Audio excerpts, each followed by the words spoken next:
Good day mga boss, ito ang SLEX TR4 dito sa may Barangay San Miguel, San Pablo, Laguna. Makalampas lang ito ng San Pablo Interchange. Ito po ang tulay o ito ang overpass na papalit sa daan ng Miguel Leonor Street na galing ng bayan ng San Pablo papunta sa mga karatig barangay diyan sa tinatapatan ng ating drone o katabi nitong San Miguel. San Pablo, Laguna. Ito po ngayon, ang sitwasyon ay ganito na at mapapanood nyo po yan sa ating huling vlog. Ito po yun, napapanood nyo ito. At ngayon naman ay papasadahan natin yang diyan sa may makalampas naman ng Soledad, San Pablo, Laguna para makita natin yung sitwasyon ng kakalsadahan dito. Sana ay magustuhan nyo mga boss. Yan nga pala, ako nga po pala si Ariel Motoshop. Dati tayo nagagawa ng motor at ngayon naman ay nag-update tayo dito sa SLEX TR4 at gumagawa tayo ng mga travel vlog kung saan saan at nag-update din tayo diyan sa mga bypass road dito sa Laguna at sa Batangas. Okay mga boss, at pagkagalingan natin dito sa tulay na to ay lilipat naman tayo diyan sa may unahan diyan sa may tulay para makita natin yung sitwasyon. Gawa ng hindi tayo makadaan diyan sa may Tiyaong Interchange, gawa ng may nagbabantay na doon. Pero dito sa lugar na to hanggang diyan sa may tulay ng Soledad, boundary na kasi yung Soledad at saka San Miguel ay mayroon diyang bantay. Kaya ikaw, kung malakas-lakas ang loob mong dumaan diyan, nakakadaan ka naman. Basta makikiusap ka na lang doon sa bantay, ganun na lang ang gagawin. So yan, ito babaybayin natin to at doon tayo nang galing. Ikot lang tayo ha. Yan, diyan tayo nang galing. Yan yung binalag nating overpass. Binukod na natin yon. Gawa ng nagkwento tayo ng maganda-gandang kwento doon sa lugar na yon. Pero ngayon, ito, dito pupunta tayo sa may tulay. Pero babaybay na natin to para makita rin nyo rin naman yung sitwasyon dito. Tika, may record ka ako. Meron naman. Yan, dito sa lugar na to kailangan nating baybayin to bago natin marating yung tulay. Na yung tulay na yun ay hindi ko rin nga alam kung madadaanan natin. Oo, kasi naman may nakakadaan. Ay, magtatanong na rin lang tayo. Malapit na tayo doon sa tulay. Kasi mga nadaan na yan hanggang dito lang yan. Mga residente yan diyan sa lugar na yan. Ang tanong, kung nakakalampas diyan sa may Soledad, kasi namang walang bantay baka nakakalusot. Ito yung tulay sinasabi ko sa inyo na ng San Miguel. Ito ay hatian San Miguel at saka Soledad. Yung kabila na yung Soledad na yon, walang bantay. Pagka ganito makakadiretso tayo. Ayun. At ari ang sitwasyon. Oo, ang ganda na pala dito. Teka lang,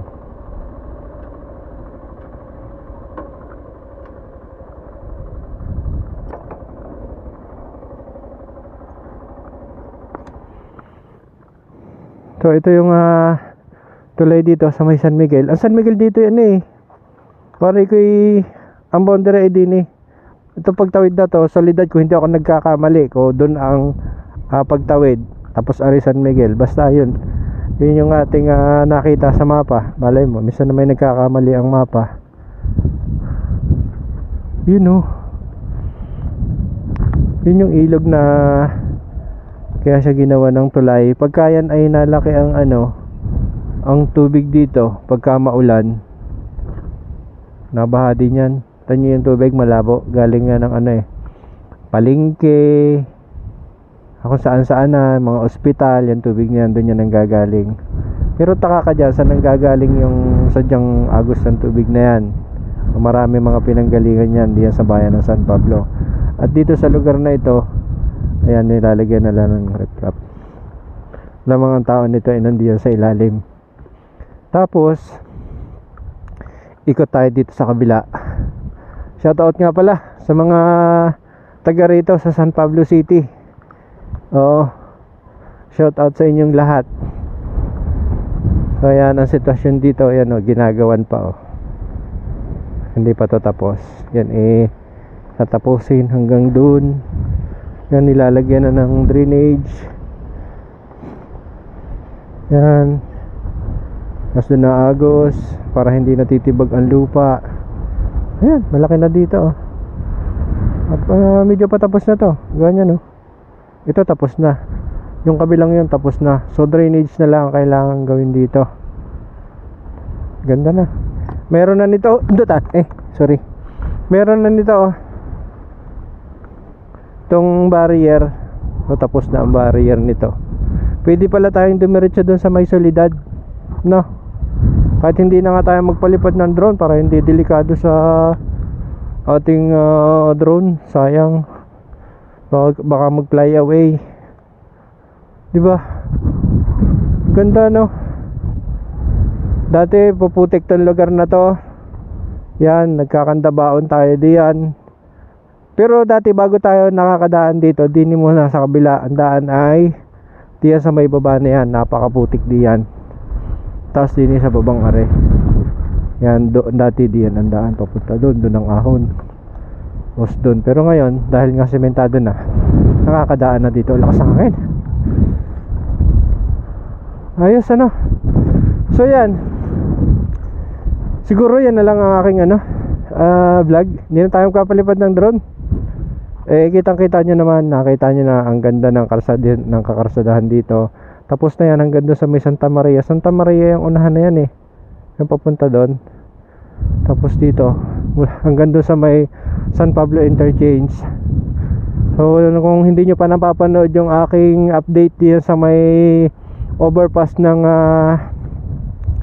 San Pablo, ay puntahan nyo po. At para makita nyo ang ating ginagawa diyan na pag-update.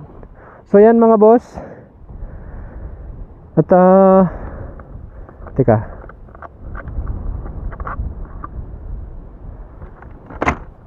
ano yun? Natunog. Okay mga boss, maraming salamat sa panonood ng video ito. Sana po ay nagustuhan nyo. At hanggang dito na lamang. Kita-kita tayo sa susunod na video. Naka-face mask ako, gawa ng magabok dito. Kagagaling lang natin sa ubo at sipon, baka bumalik uli. Kaya tama ng ganito. Yan. Maraming salamat mga boss. Kita tayo sa susunod na video. Nagsulpong ko.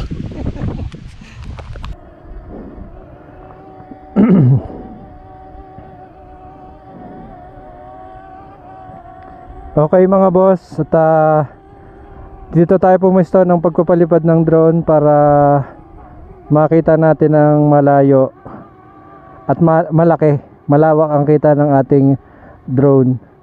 Yan yung tulay. Ang ingin ng ating drone, lakas ng hangin Yan yung tulay na pinanggalingan natin na in-update natin. Nanggaling tayo doon sa may San Pablo Interchange, yung unahan na yon. Hindi ko na lang itataas masyado ang drone. Yung nakikita nyo sa unahan na yon, 35 meters ang height. Yun, doon ang San Pablo Interchange. Pero nataas pa ang ating drone. So yan. Ito yung tulay na lakas ng hangin. Lakas. Kanina nga nagpapalipad ako ng drone, natumba yung motor ko sa lakas ng hangin. So ito yung tulay na ina-update natin ngayon. At dito tayo, maling tayo dito sa ating kaliwa. Ganang itong nasa likod natin ay Solidad. So ayan, ito na lang ipapakita ko sa inyong video. Gawa ng ibababa ko ng drone. Hatiin ko pala para masilip na din natin yung Solidad. So yan yung tulay na kung makikita nyo ay sadyang tapos na.